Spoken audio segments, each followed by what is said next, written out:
not a master stroke. BJP picked Kalam for president after 2002 riots.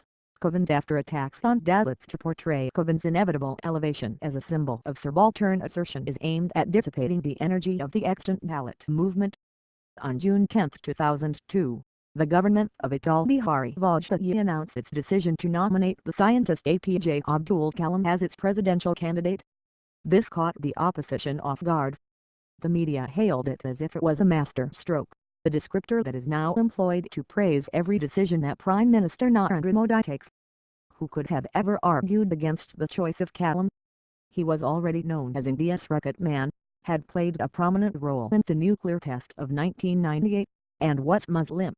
The nationalist Muslim arming India was just the person Prime Minister Vajpayee needed to silence his ideological critics.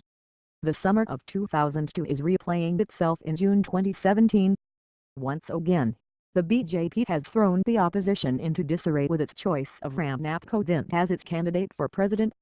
Just as one cannot argue against a nationalist Muslim, one cannot criticize the choice of a Dalit. So what if it's a Dalit who has not really been known to have stood at street corners to demand, in strident language, an end to the atrocities routinely perpetrated by members of the upper castes, to have them punished? A Dalit who does not have a reputation for critiquing India's hierarchical caste order and who has not threatened to upset the distribution of power in society. One cannot but support such a Dalit, as you must a Muslim general or defense scientist. If you fail to do so, you are bound to be labeled anti-Dalit, as Union Minister Ram Vilas Paswan has already warned those who might want to vote against Kovind. Thus, in one stroke, ideology and identity have been made to overlap. Kalam then, Kovind now. The BJP's choice of Kalam in 2002 and, now, of Kovind as presidential candidates share another similarity. In February-March 2002, Gujarat was the site of a grisly pogrom that led to the deaths of over 1,000 Muslims. The properties of tens of thousands of others were looted or burnt. Many were uprooted from their hearths. It fueled outrage outside Gujarat. By all accounts, Vajpayee was shocked at the scale of violence. It was against this backdrop that Kalam was chosen as the BJP's presidential candidate. Kalam was supposed to be a salve, so to speak, for India's injured collective conscience. For Muslims clamoring for justice, his nomination mattered very little. After all, the rise of one of their own to a ceremonial post could not possibly have diminished the sorrow and fear they experienced over Gujarat. Kalam, however, had a great symbolic meaning for Hindus outraged at the breakdown of the state machinery in Gujarat. For them, the choice of Kalam was an assurance that the Sangh Parivar did not mindlessly hate Muslims but was actually capable of atoning for an act of grave injustice by bestowing honor on a worthy Muslim. It also reinforced their faith in Vajpayee's much-touted liberalism. Likewise, the backdrop to the nomination of Kovind is the Dalit upsurge India has been witnessing over the last 3 years. From insisting that Rahit Vemula, the Dalit student of Hyderabad Central University who committed suicide in January 2016, actually belonged to the other backward castes, to the flogging of Dalits in Pune in July 2016 for skinning the dead cow, from the BJP's Uttar Pradesh Vice President Dayak Shankar Singh saying last year that Bahujan Samaj Party leader Mito Patai was worse than a prostitute to the party, giving Singh's wife, Swati Singh, an assembly ticket for the Uttar Pradesh elections and then including her in the Adityanath ministry in March. Instances of the BJP humiliating Dalits abound. More significantly, ever since Adityanath became Uttar Pradesh chief minister, Dalits in the state have felt the heat of anger and disdain of the upper caste. For instance, last month, Saharanpur witnessed violent clashes between Rajputs and Dalits, whose houses were burnt down, their men beaten. When the BJP army under Chandrasekhar Azad protested, fiery young Dalit men were picked up. Many have multiple cases filed against them. Then again, when Adityanath in May visited Shirgarhai, a Dalit colony in Meerut, the residents booed and shouted slogans against him. The chief minister incurred their wrath because the BJP foot soldiers made it a point to chant Hai Shri Ram instead of the Dalit slogan Hai Bhim and refused to pay obeisance at the Ambedkar statue placed there. There was a message in the Dalit residents' show of irreverence to Adityanath, that he and the BJP cannot hope to co-opt them into the Hindutva fold through tokenism. BJP's tokenism hit is in this context that Kovind has been nominated. What then is the symbolic significance of Kovind, and for whom? The choice of Kovind will certainly not placate those segments of the Dalit movement engaged in the struggle against caste-based discrimination and atrocities, who have been demanding their rights guaranteed in the Constitution. They have moved beyond such symbolism as interdining, for which the BJP has demonstrated a special penchant of late.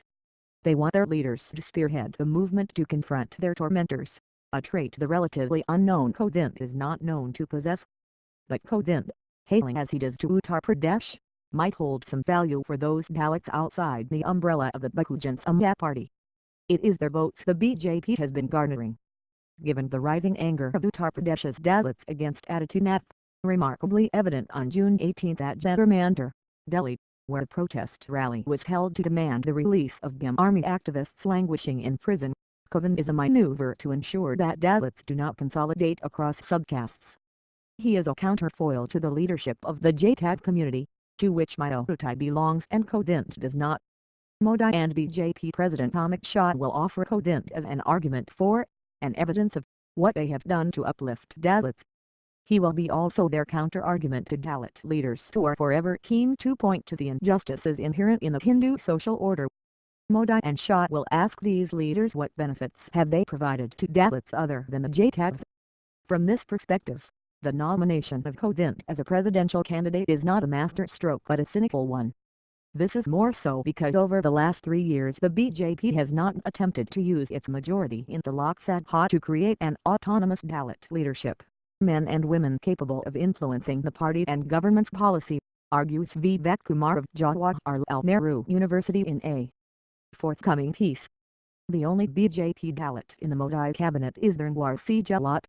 What agency does he have? Asked Kumar. Is his profile comparable to other ministers? Instead of creating a Dalit leadership enjoying a degree of autonomy, we will now have Kovind occupying a largely ceremonial post of president. In fact, in the late 1990s, Kumar interviewed Kovind as part of his fieldwork for his PhD dissertation. He said that he found no academic value in Kovind's responses, and noted that Kovind was particularly clueless in offering suggestions for how atrocities against Dalits should be tackled. Staying within the lines creating Dalit leadership with agency is not quite possible in the BJP beyond a point. Venturing further than that would mean flouting the tenets of Hindutva. And so, a Dalit in the BJP must accept that Christians and Muslims in India are foreigners, as Kovind once suggested. They must also accept the primacy of education over reservations as a panacea for the exclusion of Dalit from jobs, which is also what Kovind suggested, as a recent piece on the Wire on a WikiLeaks document brought out.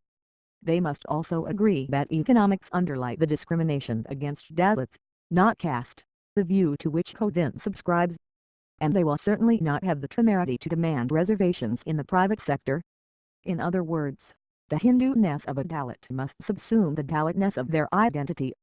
Indeed, a Dalit in the BJP must not question why the foremost of Hindutva ideologues Vinayak Damodar Savarkar penned, as he did in his book Six Glorious Epochs of Indian History, words such as these: a man like the late Dr. Ambedkar, burning with hatred against Hinduism, and Hindu haters like Dr. Ambedkar. Kovind, as all Dalits in the BJP, must see no contradiction in hailing Ambedkar and Savarkar in the same breath.